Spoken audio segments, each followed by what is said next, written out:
آج امت کو نہ جانے کیا ہو گیا، اس کو اپنے رب کے ناموں کا بھی خیال نہ رہا۔ وہ جس طرح میرے پیارے بھائیو اللہ کی ذات جو ہے وہ یکتا ہے، وہ اپنے ناموں کے اعتبار سے بھی یکتا ہے، اس جیسے کسی کے نام نہیں، اور نام بھی وہی بولنے چاہیے جو اللہ عز و جلال نے قرآن میں نازل کر دیے، جو اپنے پیغمبر کو سکھا دیے۔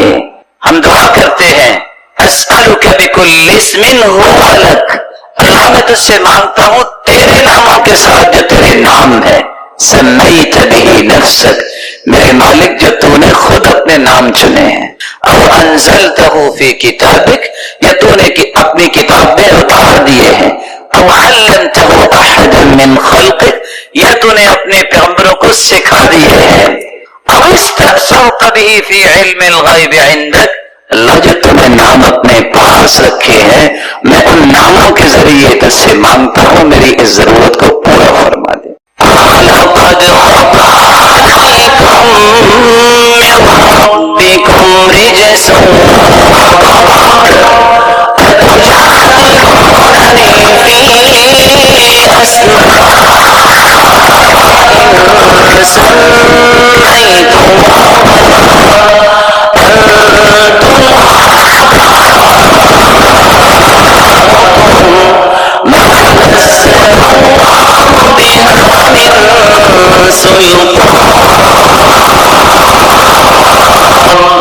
اللہ کا غضب، اللہ کا قہر ان لوگوں پہ پڑا جن لوگوں نے اللہ عز و جلال کے بارے میں تو سوچا نہیں، اپنے بتوں کے نام سے رکھ دیے، ان میں جھگڑنے لگ گئے، کہنے لگے یہ سچا ہے۔ مشرکوں نے بھی ایسا کیا، لات منات عزا اس کو پوجنے لگ گئے، اور آج طرح طرح کے نام دنیا میں معروف ہے، اس نام سے لوگ پوجا کر رہے ہیں، پکار رہے ہیں، التجاؤں کا رخ ان کی طرف ہو رہا ہے۔ اللہ کے نام وہی ہیں جو قرآن میں آ گئے۔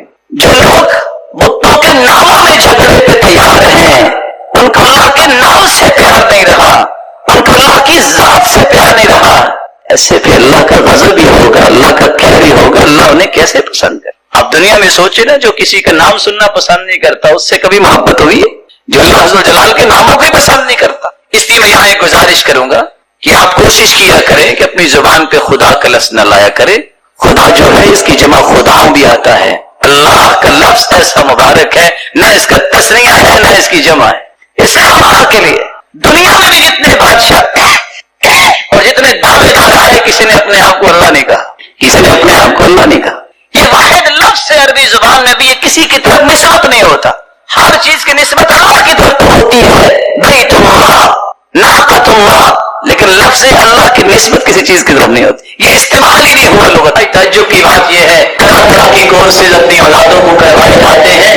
حدیث صحیح مسلم کی ہے، جس کو 99 اللہ کے نام یاد ہو جائیں، معنی سمجھ لے، اس کے جنت جانے کے لیے اتنا ہی کافی ہے۔ سوچنے کی بات ہے 1000 کا مجمع بیٹھا ہو، 500 ایڈیمز یاد کرنے والا، لمبی لمبی سمیاں یاد کرنے والا، اس مسکین کو اللہ کے نام یاد نہیں، اللہ کے نام یاد نہیں ہے۔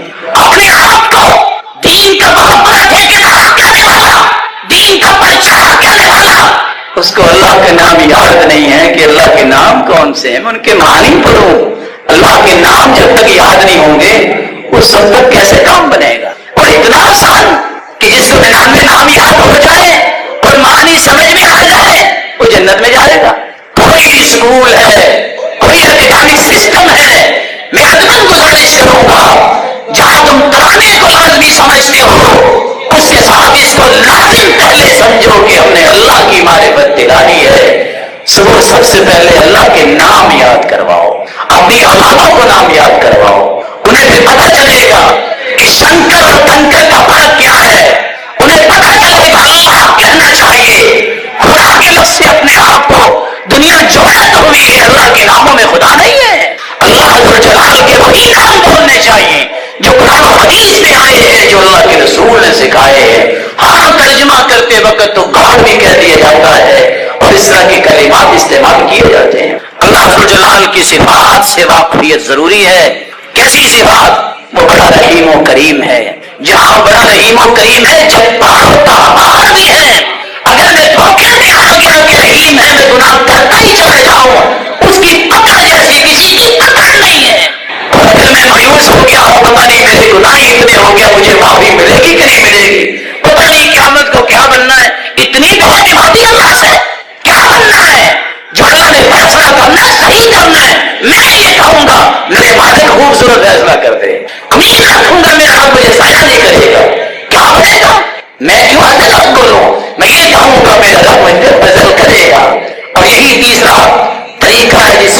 اسی سے بچ سکتے ہیں۔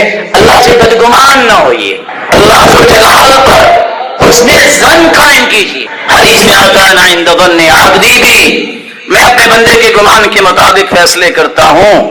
ان خیرا فخیر وان شرا فشر، بندہ اگر اچھا گمان میرے بارے میں کرتا ہے تو میں بھی اچھا فیصلہ کرتا ہوں، اور اگر میرے بارے میں برا گمان کرتا ہے تو میں بھی اس کے گمان کے مطابق ہی فیصلہ کرتا ہوں۔ اللہ کے رسول نے فرمایا صحابہ یاد کرو، تم سے پہلے ایسے لوگ بھی تھے، ان کو لا کے کھڑا کر دیا جاتا، اس کے سر پہ آری رکھ دی جاتی اور چیر کے 2 ٹکڑے کر دیتے، لیکن پھر بھی وہ شکایت اللہ کی نہیں کرتا۔ اس کے جسم سے، اس کے ہاتھوں اور پاؤں سے ناخنوں کو کھینچ لیا جاتا اور ابھی زندہ ہوتا، وہ شکایت نہیں کرتے تھے، ان کی زبان پہ الحمدللہ ہی آتا تھا۔ اس قدر اللہ کے بارے میں اعتماد، اس قدر اللہ جلال کے بارے میں محبت، اس قدر اللہ پہ توکل اور یقین کہ میرا رب مجھے ضائع نہیں کرے گا۔ اللہ ایسا ایمان ہم سب کو بھی نصیب فرمائے۔ اس کے اندر جو لفظ آئے ہیں نا، ان للہ 99 اسما 100 الا واحدہ، اللہ کے جو 99 ناموں کو یاد کر لیتا ہے، اس کے معانی کو سمجھتا ہے، پھر ان ناموں کے ساتھ اللہ کو پکارتا ہے، وہ جنت میں جائے گا۔ اللہ کے نام صرف 99 نہیں ہیں، اللہ کے نام کتنے ہیں وہ اللہ جانتا ہے۔ جس طرح اللہ کے کلمات کو گنا نہیں جا سکتا، اللہ کے ناموں کو بھی گنا نہیں جا سکتا، لیکن آپ نے فرمایا ان ناموں میں سے 99 نام اگر کوئی احصا دخل الجنہ، احصا کر لے، احصا کا مطلب ان 99 ناموں کو یاد کرے، ان کے معنی کو سمجھے، جیسا کہ ابن القیم نے بیان کیا ہے، اور ان ناموں کے ساتھ اللہ سے مانگے یا غفور اغفر لی، اے بخشنے والے مجھے معاف کر دے، یا کریم اکرمنی، عزتوں والے مجھے بھی عزت دے، یا رحیم ارحمنی، رحمتوں والے مجھ پہ بھی اپنی رحمتوں کی برکھا برسا، یا غنی اغنینی، اے غنی ذات مجھے بھی تو غنی کر۔ اللہ کے نام کتنے ہیں؟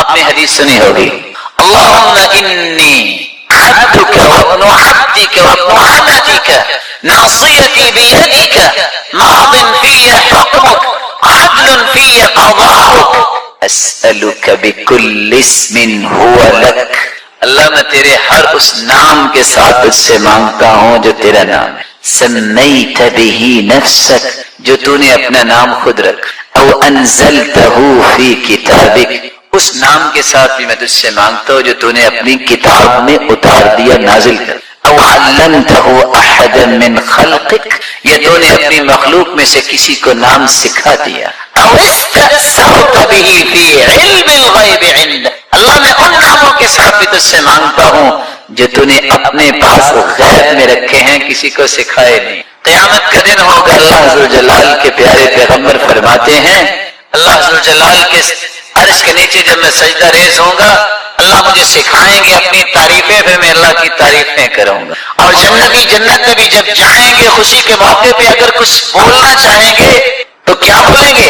اللہ ذوالجلال اس وقت تمجیدات، تحمیدات، اللہ تعالیٰ کی بزرگی اور اللہ کی تعریف کے کلمات سکھائیں گے جنتی، اس کو اپنی زبانوں پہ لا۔ تو اللہ کے نام سے 99 نہیں، 99 ناموں کے بارے میں تو حدیث ہے، جو یاد کر لیتا ہے اس کے لیے جنت ہے۔ قرآن مجید کی سب سے خوبصورت صورتیں جو فجر کی نماز سے پہلے 2 رکعتوں کے اندر پڑھی جاتی ہیں، قل یا ایھا الکافرون اور قل هو اللہ احد، بلکہ اس صورت کے الفاظ اللہ کے ہاں مقام رکھتے ہیں، ان الفاظ کے ساتھ اگر دعا کی جائے تو یہ اس میں اعظم بن جاتا ہے، جو بھی دعا کی جائے اللہ اس دعا کو رد نہیں کرتے۔ رسول اللہ صلی اللہ علیہ وسلم کے صحابی بیان کرتے ہیں، میں رسول اللہ صلی اللہ علیہ وسلم کے ساتھ مسجد میں داخل ہوا، ایک شخص نماز پڑھ رہا تھا اور دعا کر رہا تھا، اللہم انی اسألک بأنی اشہد ان لا الہ الا انت الاحد الصمد الذي لم يلد ولم يولد ولم يكن له كفوا احد، ان الفاظ کے ساتھ اس نے دعا کی تو اللہ کے رسول صلی اللہ علیہ وسلم فرمانے لگے، والذی نفسی بیدہ لقد سألہ باسمہ الاعظم الذی اذا سئل به اعطى واذا دعی به اجاب، اس ذات کی قسم جس کے ہاتھ میں میری جان ہے، اس شخص نے اس میں اعظم کے ساتھ دعا کی اور جو ان کلمات کے ساتھ دعا کرتا ہے، جو بھی سوال کرتا ہے اللہ رب العزت اسے عطا کر دیتے ہیں، جو بھی دعا کرتا ہے اللہ رب العزت اس کی دعا کو قبول فرماتے ہیں۔ بلکہ رسول اللہ صلی اللہ علیہ وسلم نے فرمایا جو سورۃ الاخلاص کی تلاوت کرتا ہے اللہ رب العزت اس کے گناہوں کو بھی معاف فرما دیتے ہیں۔ ایک مرتبہ نہیں، آپ نے 3 مرتبہ فرمایا قل یا ایھا الکافرون فقال قد برئ من الشرک۔ ایک آدمی کا قل یا ایھا الکافرون پڑھتے سنا، آپ نے فرمایا یہ شرک سے بری ہو گیا۔ دوسرے شخص کو سنا وقل هو اللہ احد پڑھ رہا تھا، فقال غفر له، اللہ رب العزت نے اس کے گناہوں کو معاف کر دیا ہے۔ میرے بھائیو باوضو ہو کر، قبلہ رخ ہو کر 4 لفظوں میں سے کوئی لفظ ضرور استعمال کرو۔ الہکم الہ واحد لا الہ الا هو الرحمن الرحیم، یہ اسم اعظم ہے۔ دوسرا لفظ الف لام میم اللہ لا الہ الا هو الحی القیوم۔ تیسرا لفظ اللہم انی اسألک بأنی اشہدک انک انت اللہ لا الہ الا انت الاحد الصمد الذي لم يلد ولم يولد ولم يكن له كفوا اللهم لا اله الا انت المنان بديع السماوات والارض ذا الجلال والاکرام۔ ان 4 لفظوں میں سے کوئی لفظ بھی بولو، حدیث کہتی ہے اللہ کبھی تمہاری دعا کو رد کریں گے نہیں۔ اس میں اعظم ہے یہ، اذا دعی فاجاب واذا سئل فاعطى، جو مانگو گے عطا ہوگا، جو دعا کرو گے قبول ہوگی۔ پھر اس کے بعد درود پڑھیے، درود پڑھنے کے بعد یقین کر کے دعا کیجیے۔ کیسا یقین؟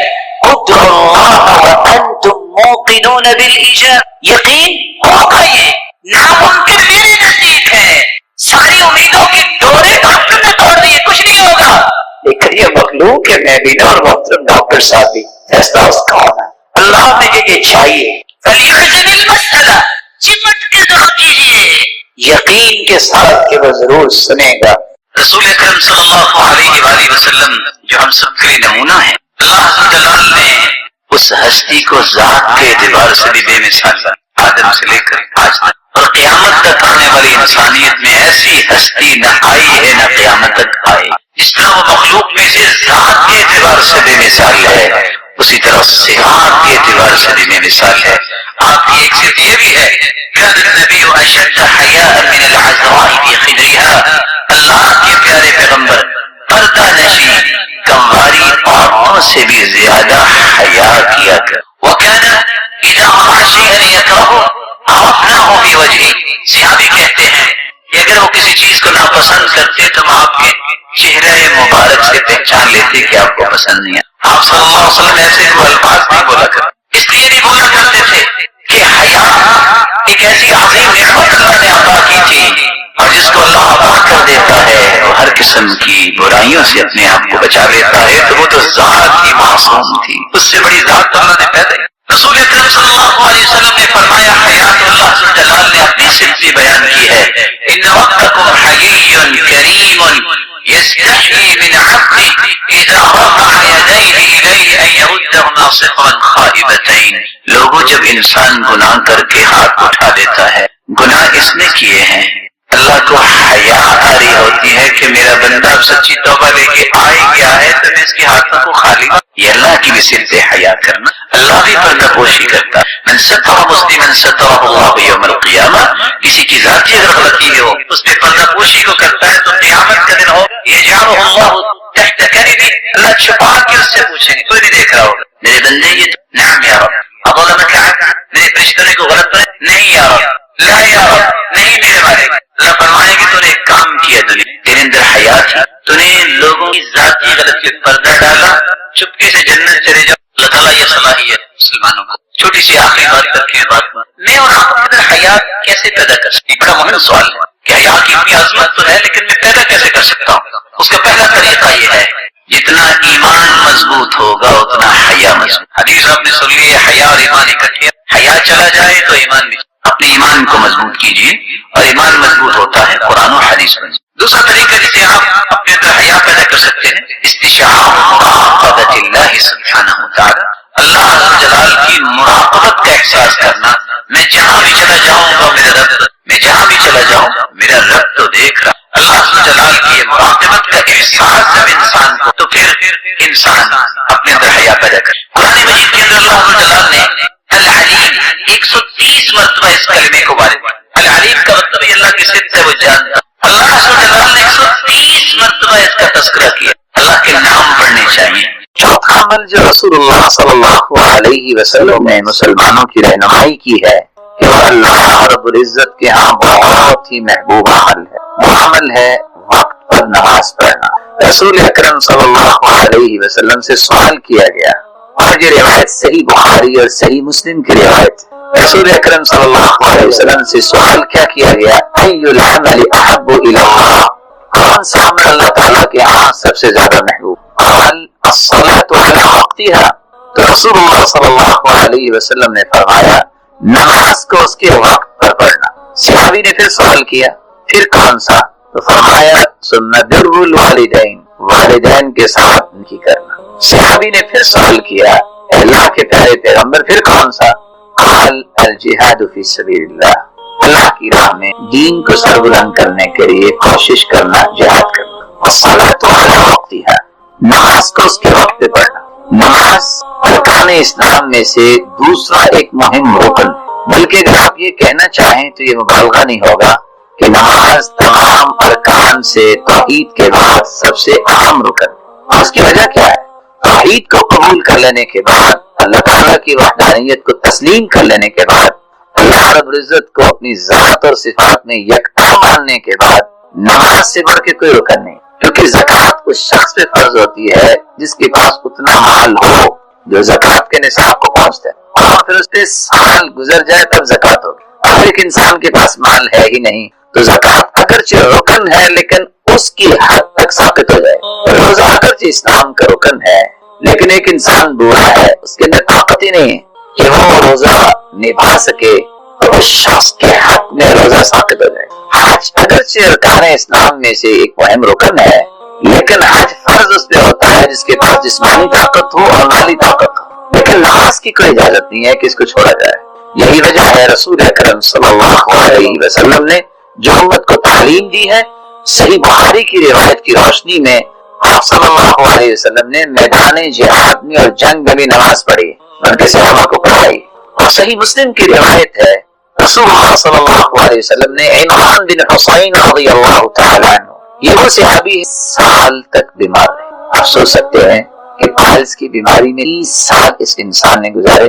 اور حدیث کے 3 الفاظ ہیں، لا شکا ولا بکا ولا تذمع. 30 سال میں نہ تو یہ کسی کے سامنے رہے ہیں اور نہ ہی انہوں نے شکوہ شکایت کی اور نہ ہی اللہ رب العزت شکوہ کیا اور نہ ہی وعدہ کیا.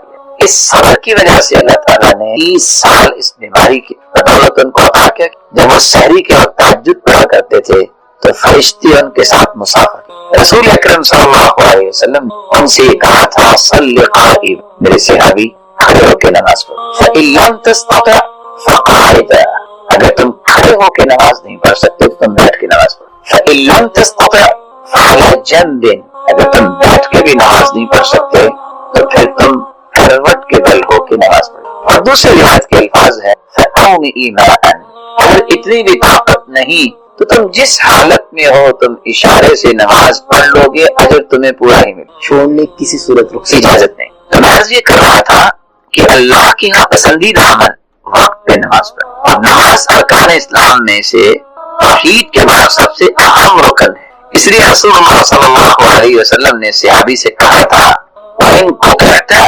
حُرِّقْتَ، تمہارے ٹکڑے کر دیے، تمہیں جلا دیا جائے.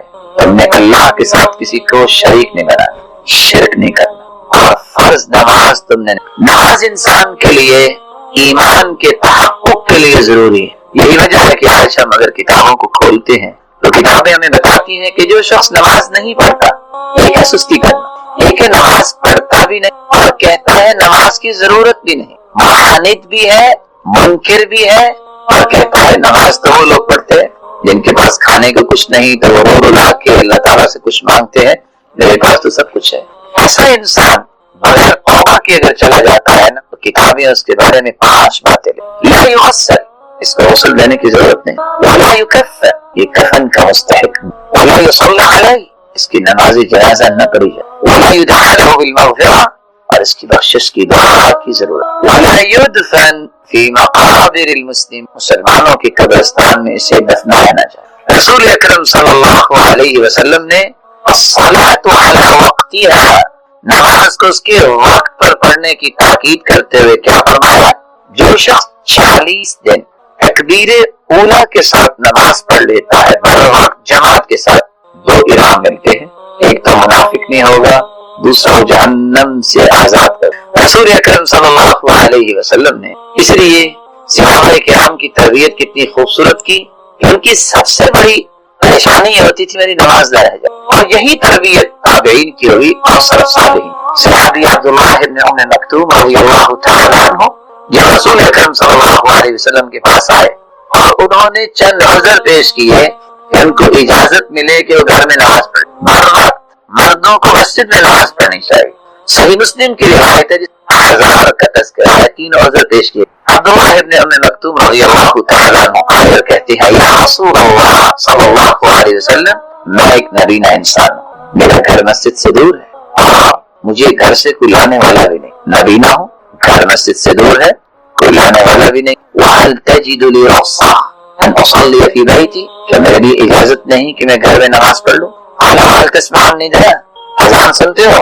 قَالَ لَا، اذان تو سنتے ہو، پھر مسجد میں آ کے نماز پڑھ۔ ایک دوسری روایت میں آتا ہے رسول اللہ صلی اللہ علیہ وسلم سے عبداللہ ابن ام مکتوم کہنے لگے ان بیتی ومسجدی نخلا وشجرا، میرے گھر اور مسجد کے درمیان درخت جاریاں ہیں، اگر میں رات کی تاریکی نکلوں الجھ جاؤں کسی درخت کے ساتھ تو کیا بنے گا؟ کیا میرے لیے اجازت نہیں کہ میں گھر میں نماز پڑھ لوں؟ تو آپ نے وہی سوال کیا وَهَلْ تَسْمَعُ الْمُؤَذِّنَ فِي الْبَيْتِ الَّذِي أَنْتَ فِيهِ، جس گھر میں رہتے ہو اذان سنتے ہو؟ قال لا، اذان تو سنتا ہوں، مسجد میں آ کے نماز۔ تیسری روایت میں 5واں عذر ہے ان المدینة کثیرۃ الحرام والسباع، یا رسول اللہ صلی اللہ علیہ وسلم مدینے کے اندر جانور بھی ہیں اور درندے بھی رہتے ہیں، میں نبینہ انسان ہوں، اگر میں نکلوں کوئی جانور اپنا ذوق پورا کر لے، کوئی درندہ اپنا شوق پورا کر لے تو میں کیا کروں گا؟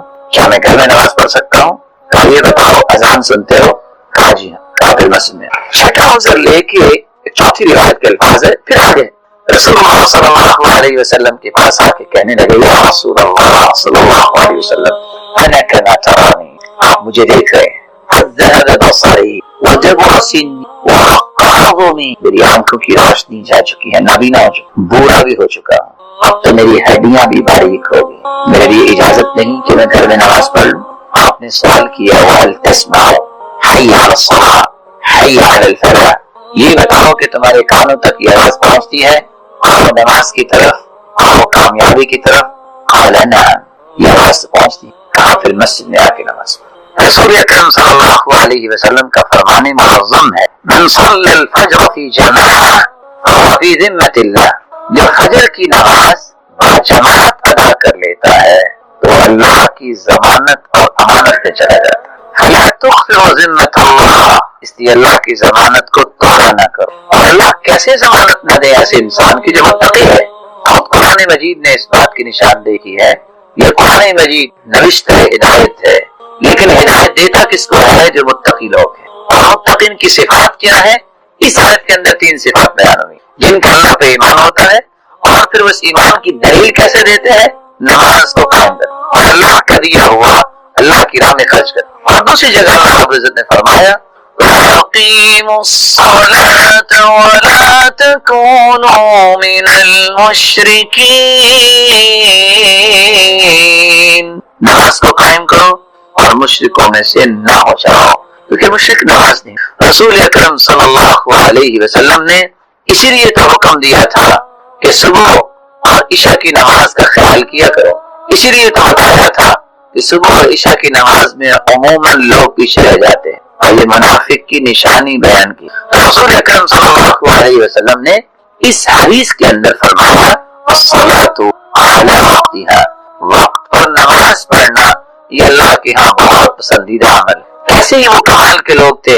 سیدنا سعید بن مسیب رحمہ اللہ تعالی وہ کہا کرتے تھے لوگوں 50 سال ہو گئے مؤذن اذان بعد میں کہتا ہے میں پہلی صف میں پہلے بیٹھا ہوتا ہوں. وہ آج کیسا انسان تھا جو کہا کرتے تھے 70 سال ہو گئے آج تک میری نماز میں تکبیر اولا رسول اکرم صلی اللہ علیہ وسلم نے اسی لیے صحابہ کرام کی چوتھا عمل بیان کیا. اگر آپ نماز کو وقت پہ پڑھ لیں تو آپ کے تمام کام میں روشنی آ جائے گی. اس لیے عمر رضی اللہ تعالیٰ عنہ جب گورنرز کی میٹنگ کرتے تو پہلے حالات نہیں پوچھتے تھے, سب سے پہلی بات یہ کہتے ان اہم امورکم عندی الصلاۃ, سب سے مہم کام میرے نزدیک نماز کا. فمن حفظها وحافظ عليها فقد حفظ دینه ومن ضيعها فهو لما سواه اضيع. جس نے نماز کو میں سب سے زیادہ نماز میرے نزدیک سب سے مہم کام ہے, جس نے نماز کی حفاظت کی اور اسے بہت ادا کیا اس نے صرف نماز کی حفاظت کی پورے دین کی حفاظت کر, اور جس نے نماز کو ضائع کر دیا دنیا کے کسی کام میں بھی اچھا عمل پیش نہیں. اس لیے الصلاۃ والا وقتها اس عمل کے بارے میں انسان کو سوچ بنانی چاہیے, پلاننگ کرنا چاہیے. اور خصوصاً آج کل کے اس پرفتن دور میں رات کو لیٹ سونا, پڑھائی نہ کرنا, صبح کی نماز جاتی ہے تو چلی جائے, ظہر کے بعد سو جانا, عصر کی نماز جاتی ہے تو چلی جائے.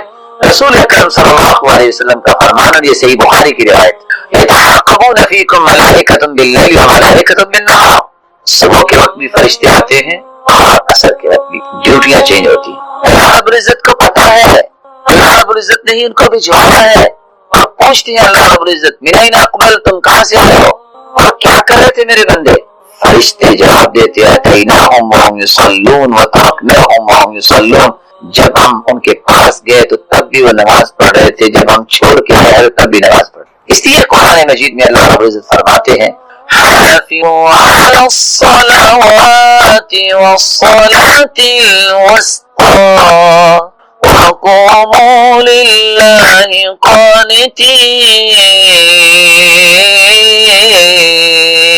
صلاۃ الوسطی عصر کی نماز کی حفاظت, یہاں ڈیوٹیاں بھی چینج ہوتی ہیں. اور پھر رسول اللہ صلی اللہ علیہ وسلم نے فرمایا کہ میں نے دیکھا ایک شخص بیٹھا ہے اور ایک فرشتے نے پتھر اٹھایا ہے, اور یہ صحیح بخاری کی روایت, اور اس کے سر پہ پتھر مارتا ہے,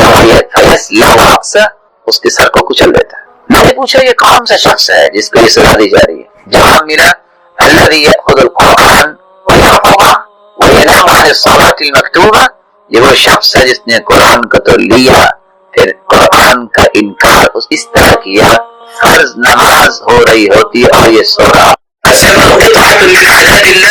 سب اللہ کے عذاب کا ٹکڑا ہے, اس لیے فرمایا جب بھی صبر کرے فلیعجل الرجوع الی اہلہ, جب اس کا کام مکمل ہو جائے تو فوراً پلٹ کے اپنے گھر آئے.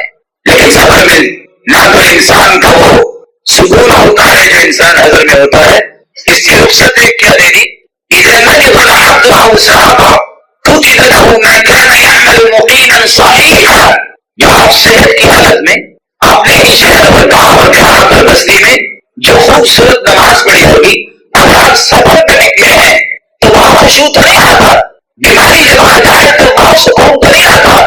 کے پیغمبر نے فرمایا سے کی روایت ہے, بیماری کی حالت میں یہ سفر کی حالت میں جو نماز پڑھتا ہے انسان, اللہ فرشتوں سے کہتے ہیں یا ملائکتی تو عبدی بقید من قیودی, میں نے اپنے بندے کو کڑیاں لگائی ہے بیماری کی, اس کی نماز وہ لکھو. اب تو بیمار ہے بیٹھ کے پڑھ رہا ہے لیٹ کے پڑھ رہا ہے, لیکن نماز اس کی وہ لکھو جس نے صحت کی حالت میں خوبصورت پڑھی. اجر تو نہیں لکھنا. سفر میں بھی ایسے ہی ہے, آپ صبح کی نماز میں 7 سے 100 آیتیں پڑھا کرتے, لیکن جب سفر میں تھے اللہ کے رسول نے سورۃ الاخلاص پڑھی, رخصت ہے اور اپنے عمل سے رخصت پیش کی. 7 سے 100 آیتیں اور پڑھا سفر میں سورۃ الاخلاص. تو مشقت سے بچانے کے لیے مسلمانوں کے لیے اللہ جلال نے رخصتیں رکھی ہیں, اور ایک رخصت 5ویں یہ بھی ہے کہ آپ جب سفر پہ نکلے تو قصر کریں. کتنے سفر پہ نکلے تو قصر کریں. علماء امت کے 3 موقف ہے. بعض علماء کے یہ کہنا ہے کہ اگر 4 برد سفر کرے انسان تو اسے قصر کرنی. یہ 4 برد کتنے ہوتے ہیں کہ محبان کہتے ہیں ایک برید ہے وزنا 10 میلا بالہاشمی, مچھلی اندازے کے مطابق ایک برید 12 میل کا ہوتا ہے، 1 میل برطانوی میل ہے، 1 میل حجازی میل ہے۔ اگر اس کو دیکھا جائے تو علماء نے احتیاطاً یہ لکھا ہے 88 میل کو سفر کرے تو تب پسند ہوگی۔ دلیل کیا ہے؟ عبداللہ ابن عباس رضی اللہ تعالی عنہ فرماتے ہیں یا اہل مکہ لا تقصروا في اقل من 4 برد وذلك من مکہ الى الطائف واسفل۔ اہل مکہ تم 4 برد سے کم پہ قصر نہ کرنا، یہ مکہ سے طائف تک اور مکہ سے عثمان تک بنتا ہے۔ دوسرا موقع علماء کا یہ ہے کہ جس کو سفر کہیں گے اور پھر عام میں جس کو سفر کہیں گے اس میں قصر کریں گے، کتنا سفر ہوگا اس کی کوئی لمٹ نہیں۔ اسی لیے عبداللہ ابن عمر رضی اللہ تعالی عنہ فرمایا کرتے تھے انی لاسافر الساعة من النهار فاقصر، میں ایک گھڑی اگر سفر کرتا ہوں تو میں قصر کروں گا۔ اور ان کا موقف یہ تھا کہ قرآن نے یہ کہا ہے کہ تم سفر کرو تو قصر کرو، تحدید نہیں کی۔ اور تیسرا موقف جو صحیح مسلم کی روایت کے مطابق ہے وہ صحیح موقف ہے، رسول اللہ صلی اللہ علیہ وسلم کی صحابی انس بن مالک رضی اللہ تعالی عنہ سے نماز قصر کے بارے میں سوال کیا یحییٰ بن یزید، تو سیدنا انس رضی اللہ تعالی عنہ نے یحییٰ بن یزید کو جواب دیا كان رسول الله صلى الله عليه وسلم إذا خرج مسيرة 3 أميال أو 3 فراسخ صلى ركعتين۔ رسول اللہ صلی اللہ علیہ وسلم 3 میل یا 3 فرسخ سفر کرتے تو 2 رکعتیں پڑھتے۔ صحیح مسلم کی روایت جس میں 3 فرسخ کا تذکرہ گیا، احتیاطاً 1 فرسخ 3 میل کا ہوتا ہے، 3 فرسخ 9 میل کے ہوئے۔ یہ برطانوی میل نہیں، حجازی میل کا اعتبار کریں تو آج 22.5 کلومیٹر اگر کوئی سفر کرتا ہے تو وہ قصر کر سکتا۔ تو شریعت نے اجازت دے دی کہ آپ ظہر کی 10 رکعتوں کی بجائے 2 رکعتیں پڑھیں گے، فرض بھی 4 ہے اس کو 2 پڑھیں گے، عصر کی 2 پڑھیں گے، مغرب کی صرف 3 پڑھیں گے، عشاء کی 2 رکعتیں پڑھیں گے، لیکن فجر کی سنتیں ضرور پڑھیں گے، کیونکہ رسول اللہ صلی اللہ علیہ وسلم نے فجر کی سنتیں اور وتر نہ سفر میں چھوڑا ہے نہ حضر میں چھوڑا ہے۔ جب شریعت نے رخصت دی کہ آپ 22.5 کلومیٹر اور احتیاطاً 23 کلومیٹر آپ سفر کرتے ہیں تو آپ قصر کر لیں۔ یہ کتنے دن قصر کر سکتے ہیں؟ علماء امت کا موقف اس میں بھی ہے کہ کتنے دن یہ قصر کر سکتے ہیں۔ ایک موقف یہ ہے کہ رسول اللہ صلی اللہ علیہ وسلم کی صحابی عبداللہ ابن عباس فرماتے ہیں ہم 19 دن رہے اور ہم نے قصر کی، وَإِن زِدْنَا أَتْمَمْنَا، اگر ہم اس سے زیادہ دن رہتے تو ہم پوری نماز پڑھتے۔ اور اسی موقع پر اختیار کیا ہے امام بخاری رحمۃ اللہ علیہ نے اور دیگر علماء نے، لیکن جو کا موقف یہ ہے کہ آپ 4 دن تک قصر کر سکتے ہیں۔ رسول اللہ صلی اللہ علیہ وسلم نے ایک چھٹی رخصت بھی دی کہ آپ نمازوں کو جمع بھی کر سکتے ہیں۔ یہ مثال سمجھنا اس لیے ضروری ہے کہ جب اس بات کی سمجھ نہیں ہوگی تو پھر فتوے لگتے ہیں کہ دیکھا یہ فلاں نے 2 نمازیں اکٹھی پڑھ لی۔ رسول اللہ صلی اللہ علیہ وآلہ وسلم نے سفر میں نماز کو جمع کیا ہے۔ صحیح بخاری کی روایت ہے کہ النبی صلی اللہ علیہ وسلم یجمع بین المغرب والعشاء اذا جد به السیر، جب سفر کی جلدی ہوتی تو آپ مغرب اور عشاء کو جمع کر کے پڑھتے، دونوں نمازیں اکٹھی پڑھتے۔ رسول اللہ صلی اللہ علیہ وسلم کا فرمان ہے، اور یہ بھی صحیح بخاری کی روایت ہے، سیدنا انس فرماتے ہیں كان رسول الله صلى الله عليه وسلم إذا ارتحل قبل أن تزيغ الشمس أخر الظهر إلى وقت العصر ثم نزل فجمع بينهما فإن زاغت الشمس قبل أن يرتحل صلى الظهر ثم ركب۔ آپ اگر ظہر کو سفر کرنا چاہتے اور ظہر کا وقت ابھی نہیں ہوا تو آپ ظہر کو لیٹ کر لیتے، عصر کے وقت جا کے دونوں نمازیں اکٹھی پڑھتے۔ یہ صحیح بخاری کی روایت۔ معاذ رضی اللہ تعالی عنہ بیان کرتے ہیں، صحیح مسلم کی روایت ہے، خرجنا مع رسول اللہ صلی اللہ علیہ وسلم فی غزوة تبوک، ہم غزوہ تبوک میں نکلے، فكان يصلي الظهر والعصر جميعا والمغرب والعشاء جميعا۔ اللہ کے رسول صلی اللہ علیہ وسلم ظہر اور عصر کی اکٹھی نماز پڑھتے، یعنی دونوں ایک ہی وقت میں، اور مغرب اور عشاء کی اکٹھی نماز پڑھتے، نمازوں کو جمع کر لے، شریعت رخصت دے دی۔ بیان کرتے ہیں، صحیح بخاری کی روایت ہے، خرج رسول اللہ صلی اللہ علیہ وسلم بالحجرہ الى البطحاء، اللہ کے رسول بطحاء کی طرف گئے، فتوضأ ثم صلى الظهر ركعتين والعصر ركعتين، اور نے ظہر اثر کی نماز کو اکٹھا کیا، 2 رکعتیں ظہر کی پڑھی اور 2 رکعتیں آپ نے اثر کی پڑھی، تو سفر کے اندر نمازوں کو جمع کرنے کی شریعت نے رخصت دی ہے.